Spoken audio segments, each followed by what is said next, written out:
Presiden Prabowo Subianto menunjuk Purbaya Yudi Sadewa sebagai Menteri Keuangan menggantikan Sri Mulyani. Purbaya dilantik bersama dengan sejumlah menteri lainnya di Istana Negara Jakarta pada Senin petang. Mensesnek Prasetyo Hadi menegaskan perombakan kabinet adalah hak prerogatif Presiden Prabowo Subianto. Hal ini dijawab oleh Mensesnek merespons pertanyaan soal alasan Presiden mengganti Sri Mulyani dari posisi Menteri Keuangan.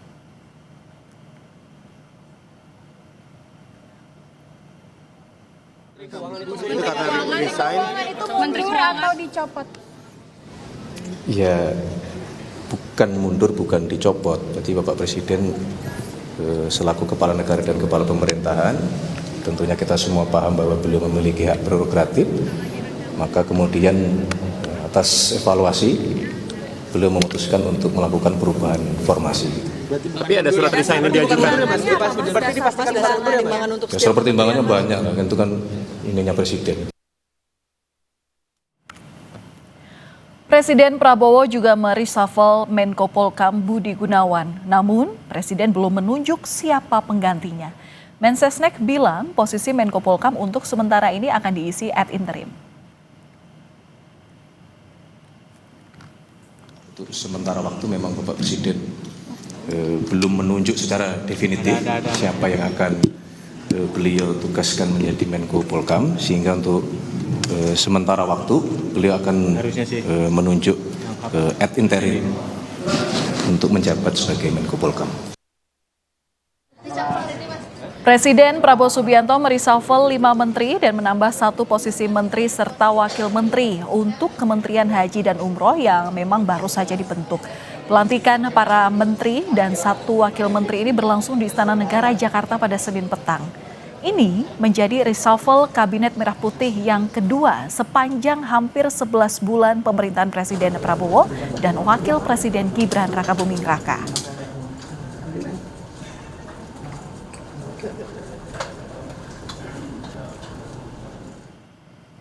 Posisi Menteri Koordinator Politik dan Keamanan yang sebelumnya dijabat oleh Budi Gunawan pun digantikan. Namun, sosok penggantinya masih dibiarkan kosong. Presiden Prabowo belum menunjuk secara definitif pengganti Budi Gunawan, namun sementara ini diisi oleh Menko Polhukam ad interim. Menteri Keuangan yang sebelumnya dijabat oleh Sri Mulyani digantikan oleh Purbaya Yudi Sadewa. Purbaya sebelumnya menjabat sebagai Ketua Dewan Komisioner Lembaga Penjamin Simpanan atau LPS. Purbaya juga pernah menempati sejumlah posisi di pemerintahan seperti Deputi Bidang Koordinasi Kedaulatan Maritim dan Energi di Kemenko Bidang Kemaritiman dan Investasi. Ekonomis cepatnya utamanya itu, tapi yang lain ngomong umum. Ya, beliau janji berapa? Waktu namanya 8. Dia bilang bisa nggak ya kita coba kejar ke sana. Sekarang kan sedang beliau bilang ekonomi agak melambat. Kita sudah pelajari kelemahannya, ke depan akan kita perbaiki. Jadi itu nggak terlalu sulit memperbaikinya. Ya Anda lihat nanti mungkin 2 bulan 3 bulan dari sekarang Indonesia cerah kelihatan lagi. Dari sebelumnya ada gejala perlambatan memang, tapi belum ditangani dengan cepat. Nah sekarang pesannya disuruh diperbaiki dengan cepat-cepatnya. Posisi Menteri Perlindungan Pekerja Migran Indonesia Abdul Qadir Karding diisi oleh Muhtarudin. Muhtarudin sebelumnya merupakan anggota DPR RI Komisi 7 dari fraksi Partai Golkar. Muhtarudin sebelumnya menjabat sebagai anggota DPR RI sejak tahun 2004. Ia sudah menjabat selama 3 periode.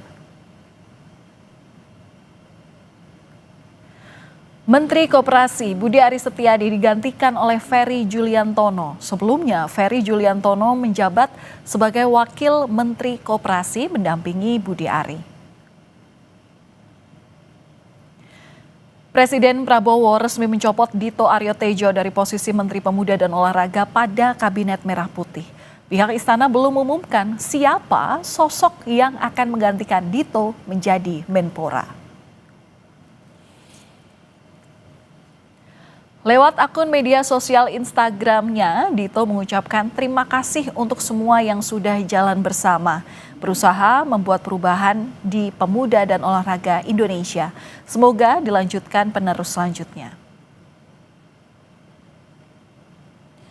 Presiden juga melantik kementerian baru yakni Menteri Haji dan Umroh. Menteri Haji dan Umroh ini dijabat oleh Muhammad Irfan Yusuf serta Daniel Anzar sebagai Wakil Menteri Haji dan Umroh yang sebelumnya merupakan Ketua dan Wakil Ketua Badan Penyelenggara Haji. Presiden menyampaikan lakukan apa yang perlu dilakukan untuk memberikan pelayanan terbaik kepada jamaah haji kita. Banyak hal yang harus kita lakukan, termasuk berpikiran atau berupayakan bagaimana biaya haji lebih bersahabat untuk masyarakat Indonesia, termasuk itu. Ada apa di balik wajah baru Kabinet Prabowo Gibran? Apakah perombakan kabinet ini bisa membawa perbaikan sesuai dengan aspirasi rakyat? Kita akan bahas bersama dengan pengamat politik UNAIR, Airlangga Pribadi. Selamat malam Pak Airlangga, apa kabar? Selamat malam. Ya Pak Airlangga, mungkin bisa melihat tadi ya prosesi pelantikan Kabinet Merah Putih yang baru di mana Sri Mulyani hingga Budi Gunawan bahkan diganti oleh Presiden. Menurut Anda, kenapa dua nama ini yang kena reshuffle? Sosok-sosok yang jadi sorotan, utamanya saat suara-suara unjuk rasa beberapa waktu lalu. Apakah ini juga menjadi faktor, Pak Airlangga? Iya, kalau kita lihat bahwa reshuffle yang dilakukan oleh Presiden kali ini tidak bisa dilepaskan dari tuntutan-tuntutan dan dorongan dari gerakan massa yang baru saja kita lewati baru-baru ini.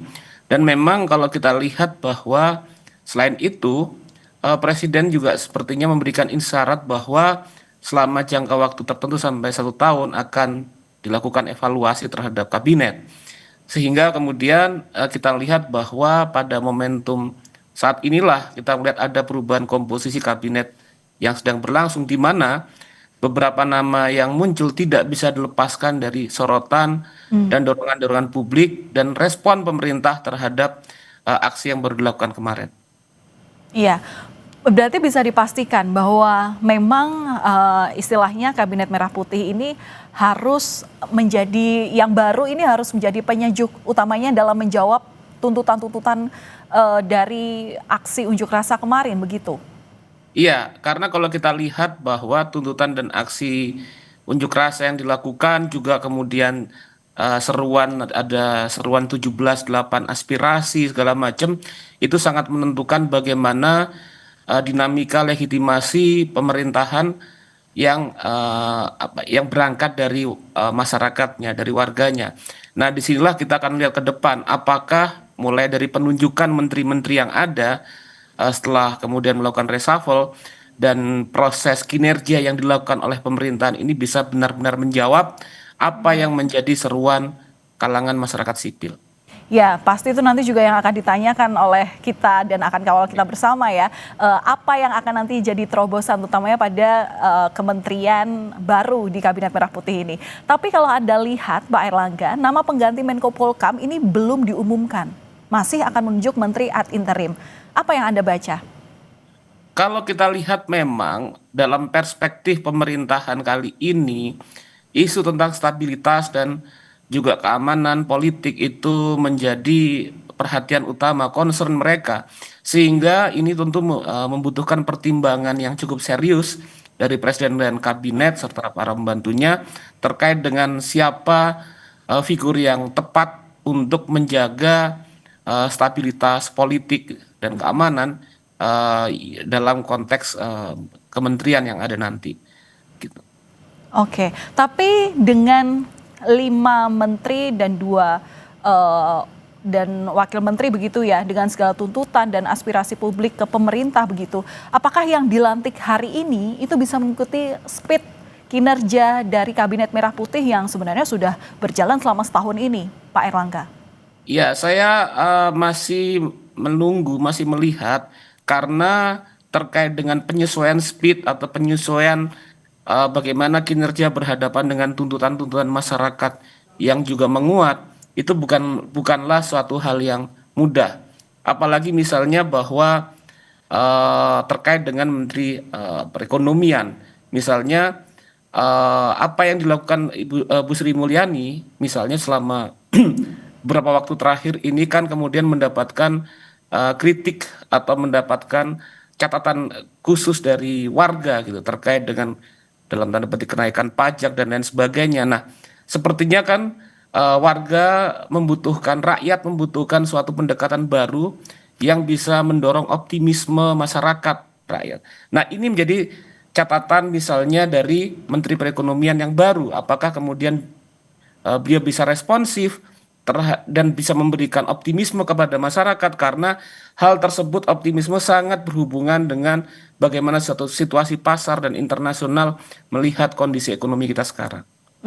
Berarti dengan penggantian Sri Mulyani ini bisa dikatakan menurut Anda bisa meredam gejolak publik begitu, Pak Airlangga? Kalau saya masih melihat 50-50, saya masih belum benar-benar misalnya dalam tanda petik mempercayai atau kemudian optimis dengan yang ada sekarang.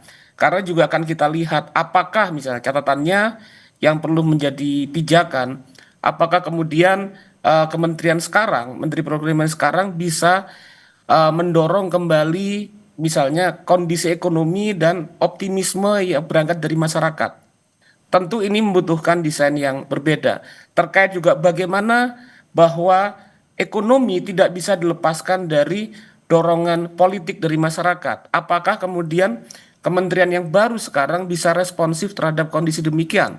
Bagaimana menteri misalnya merespon seruan-seruan dari masyarakat terhadap tuntutan-tuntutan yang digulirkan misalnya? Apakah menteri itu menanggapi hal itu sebagai satu hal yang serius, sebagai suatu demand, sebuah permintaan yang perlu dijawab dengan sensitivitas kebijakan ekonomi yang berhubungan dengan respon masyarakat ataukah tidak? Nah, itulah yang akan kita lihat tunggu ke depan.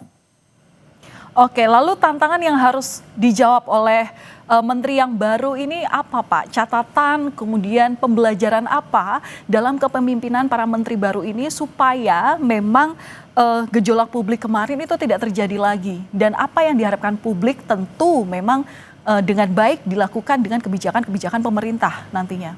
Oke. Catatan pertama misalnya saya lihat dalam konteks kondisi ekonomi, bahwa desakan atau dorongan dari masyarakat yang begitu kuat kemarin tidak bisa dilepaskan dari persoalan ketimpangan ekonomi yang cukup tinggi, naiknya harga-harga bahan pokok, dan kemudian melemahnya daya beli masyarakat. Nah, apakah kemudian formulasi dari kebijakan yang hadir sekarang bisa menjawab hal tersebut? Kedua, terkait dengan politik. Terkait dengan politik dalam konteks masyarakat sekarang itu risau terkait dengan ruang keterbukaan politik. Dan kemudian mereka juga kemudian khawatir terjadi pelemahan atau regresi demokrasi. Artinya, ruang dan katalis bagi suara-suara mereka butuh didengar. Terkait dengan hal tersebut, misalnya kita akan lihat apakah Menko Polkam yang baru bisa menjawab dan memberikan ruang yang cukup baik bagi terbukanya saluran komunikasi politik dari masyarakat misalnya. Dan juga kemudian bagaimana ruang relasi antara eksekutif dan legislatif itu membuka partisipasi yang cukup positif bagi masyarakat, sehingga mereka terdorong motivasinya untuk ikut kemudian memperkuat ruang-ruang politik partisipasi dalam konteks kehidupan bernegara. Nah, 3 poin itulah sebetulnya yang saya pikir tidak bisa dilepaskan dari relasi antara pemerintah, masyarakat sipil, dan aktor-aktor ekonomi. Ya, pertanyaan selanjutnya, kalau memang kita belum bisa melihat siapa sosok pengganti Budi Gunawan, menurut Anda sosok yang seperti apa yang cocok mengisi posisi ini, Pak Airlangga? Tentu figur yang cocok untuk posisi ini adalah kalangan yang sudah matang dan juga punya wisdom terkait dengan bagaimana ruang-ruang politik agar pemerintah mendapatkan legitimasi yang kuat di kalangan masyarakat, maka kemudian bisa dibangun saluran-saluran politik demokrasi yang lebih baik, sehingga kepercayaan warga bahwa pemerintah ini kemudian membuka ruang dialog yang lebih luas, komunikasi politik yang lebih luas, partisipasi politik yang lebih luas, juga kemudian misalnya jaminan terhadap kebebasan berpendapat, itu kemudian bisa dijamin dalam pemerintahan sekarang. Saya pikir figur seperti itulah yang pas dalam konteks figur yang bisa menjadi Menteri Menko Polhukam. Demikian. Ya, tentu menteri yang bisa meningkatkan partisipasi publik itu yang terlihat nyata, itu yang nanti akan kita nantikan dalam siapa sosok yang akan menempati posisi ini. Baik, terima kasih atas insight yang sudah diberikan pada kami di Kompas Malam, pengamat politik UNER, Bapak Airlangga Pribadi. Terima kasih, salam sehat selalu, Pak. Terima kasih, Mbak.